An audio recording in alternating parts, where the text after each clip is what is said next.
How's it going, y'all? Sweating in this sweat box called a car. I'm sure you guys know what that means. Yeah.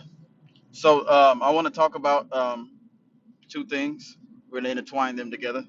I want to talk about how we deal with pain, and I want to talk about complete radical open-mindedness. So we're going to deal with the pain first, of course. We'll intertwine them two together in some kind of odd, strange way, but we're going to deal with the pain. The reason why us human beings witness pain, and I think you've heard it before.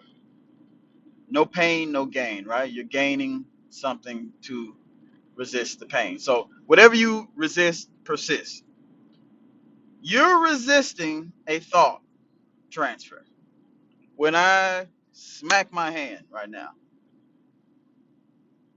my mind is like, oh, your central nervous system's like, oh, something hit you. I want to alert you. So it alerts you through a feeling that we call pain.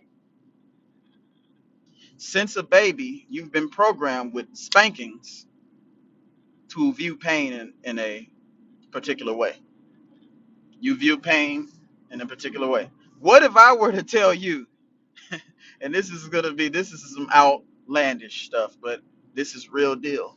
And a lot of monks and a lot of sages and people like that, they understand this. What if I were to tell you the reason why you feel pain is linked to the fact that you are resisting what's going on?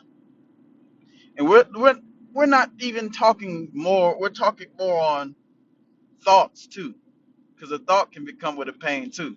If you're in a relationship and your husband or your wife or your girlfriend or whatever says, "I've cheated on you," what is that thought transfer that she just gave you, and you just all of a sudden your heart raises, you got pain coming, you feel this painful thrust on your head. What is that? But yet your thoughts translating their thoughts, and then you activate your central nervous system and start resisting the thing that they're saying because you want it to be normal. So it's really you that's causing this pain. Have you ever seen people chop wood, chop boards, like headbutt brick walls, or keep punching the tree? What makes them do that? It's the fact that they've trained their mind that that pain that they were feeling does not exist. Yes.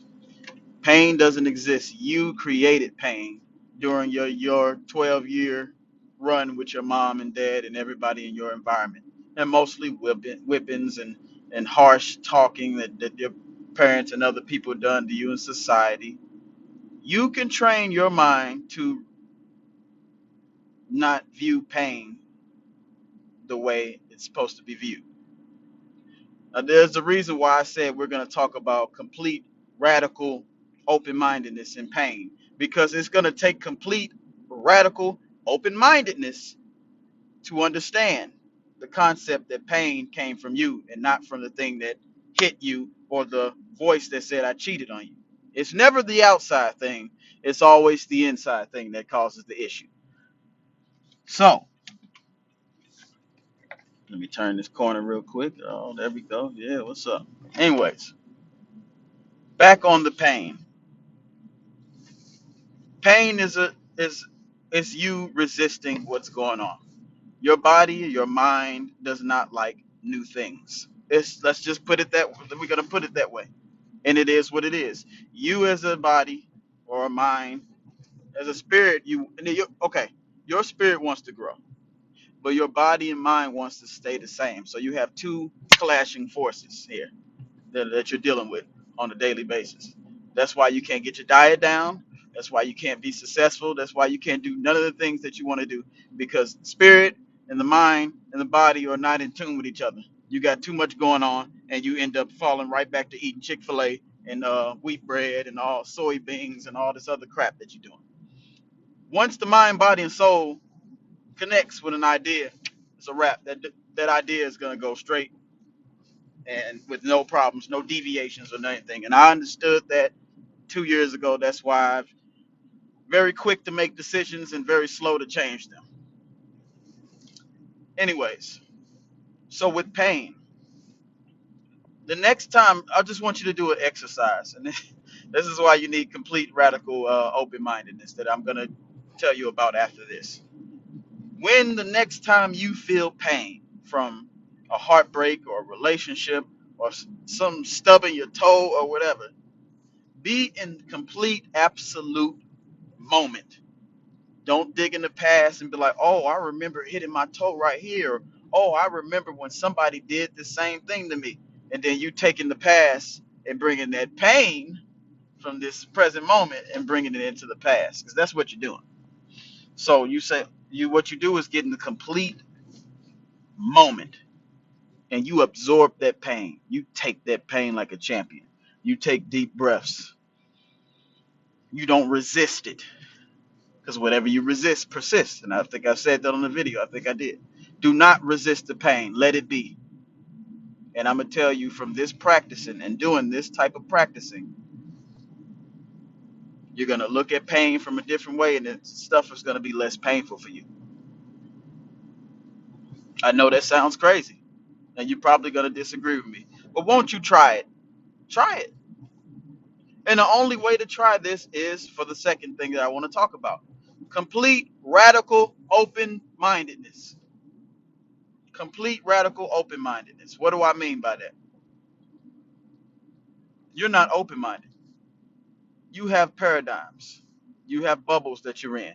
And as time go on, you just add on to the bubbles until you make it just a complete mess and you can't get out of the bubbles. You won't learn another damn thing. Everything outside of your bubble is wrong. That ain't how you live life. So you have a bubble about pain. You're going to have to pop that pain bubble. You causing your own pain. It ain't the person that's doing it to you, it's you. So, in complete open mindedness is being open minded about all ideas and attached to no idea. Unattach yourself to ideas, pop the bubbles. Okay?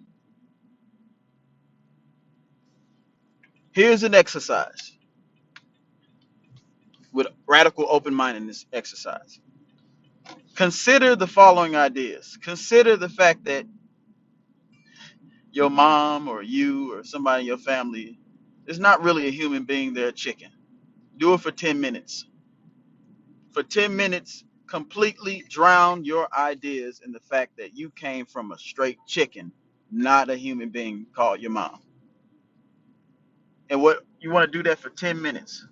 And you want to write down all the thoughts that come with it, because you want to you want to put your whole idea, your whole psyche on this idea.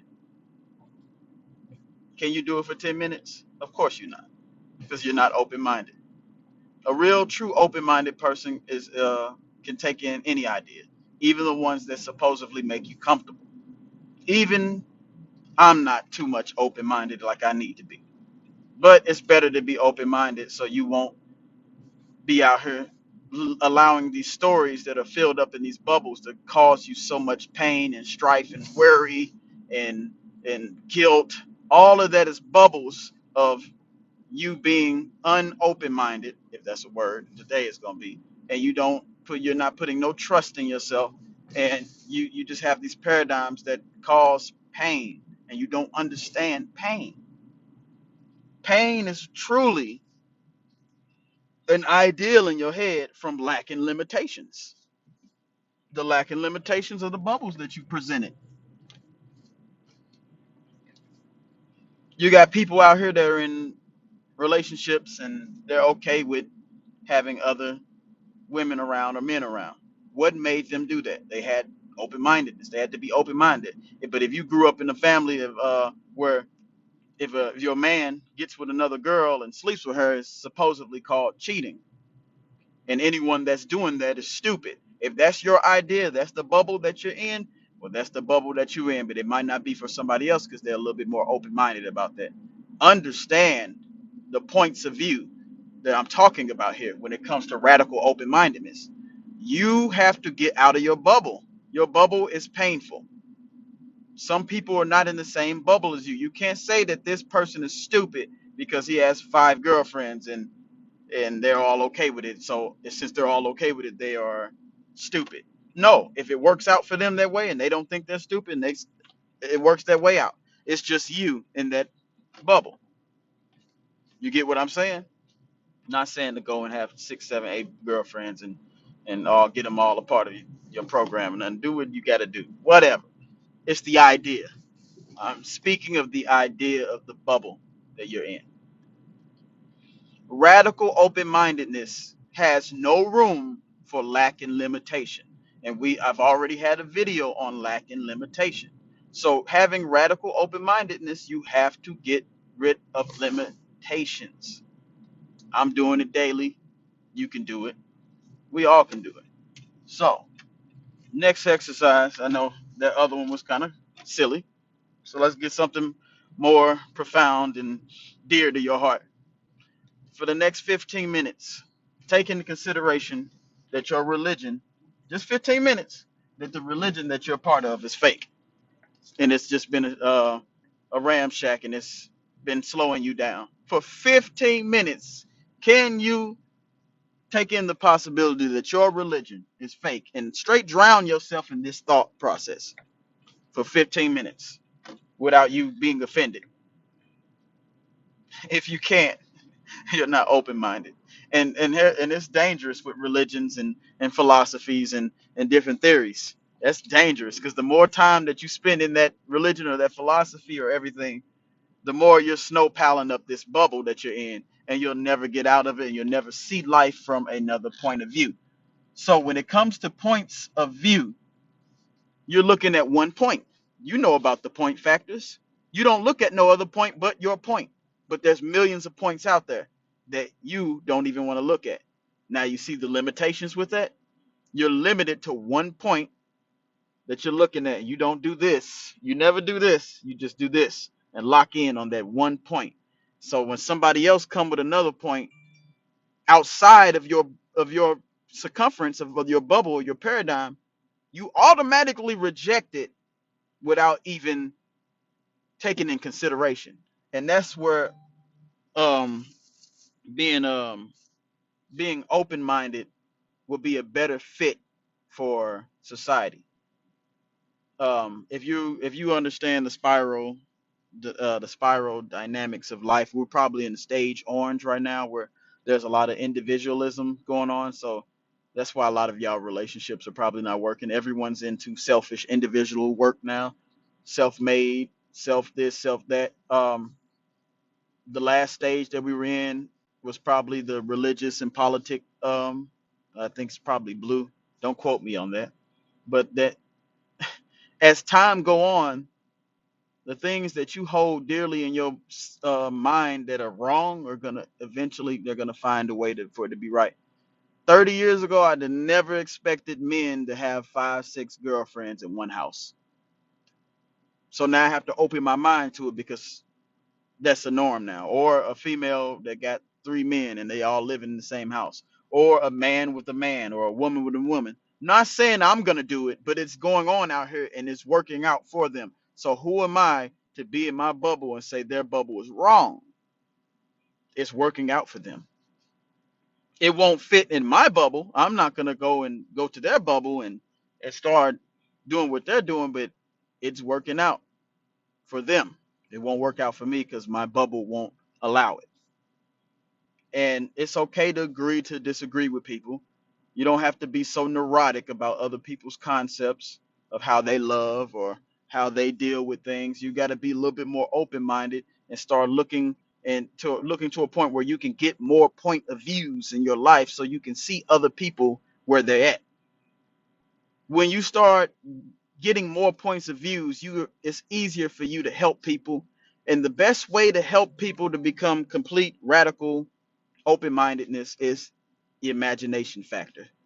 Imagination factory factor.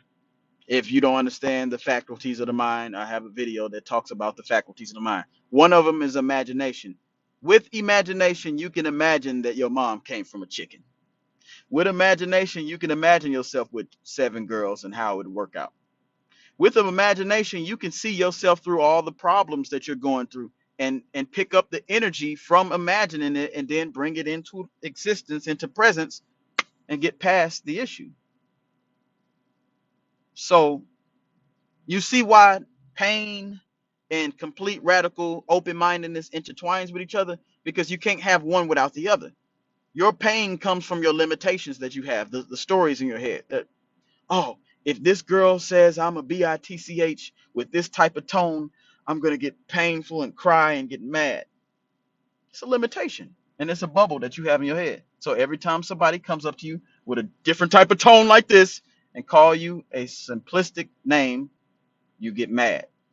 What Ask yourself, what does it take for me to not get mad when somebody gets angry and yells at me? What does it take for my parents to yell at me and I just sit there totally and honestly quiet and just smile and say, yes, I'm sorry, I'm not going to do it again? What does it take for you to get to the next level of programming that makes you open-mindedness?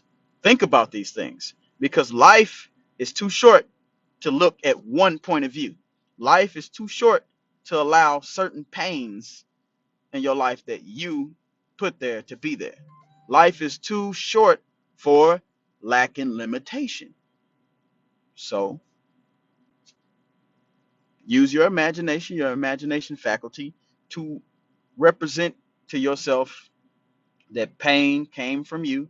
And this is going to be hard because your ego is not going to allow you to think like this. So you're going to have to use repetition. Pain came from you, then your thoughts. Okay? And complete open mindedness is a possibility. Do it so you can live a better life. Some of your bubbles, and I'm going to say this and I'm going to go, some of your bubbles and all those things are causing you not to be successful, because you see pain and success, but it's subconsciously. It's a subtle subconscious thing. A lot of you guys are not successful because the pain and the closed mindedness is not causing you to flourish in the direction you go. You'll go in that direction and your central nervous system be like, there's pain, there's too much going on here, I'm in an unfamiliar place, and you go back to your comfort zone. You have to get out of your comfort zone. You have to grow. The spirit wants to grow. You have to grow the spirit. You have to tell your mind, no, I want to get to this particular area in my life, and you're going to go there whether you like it or not. Break through the wall that you have in your mind. You have a wall up, but it's an imaginary wall. This imaginary wall has feelings. So when you go in this direction and you hit it, and then all of a sudden you got these feelings and you're getting your heart beating and all that, that's fake. You set it up that way through your first 12 years of life, dealing with your parents and everything and all the lack and limitations that you collected in your life. You have to get past all of that so you can get in the place that you want to be. It's going to be rough, it's going to be challenging, but you have to do it. And that's all I have to say for you. Somebody blowing me up. I'll catch up with you guys later next week. Peace.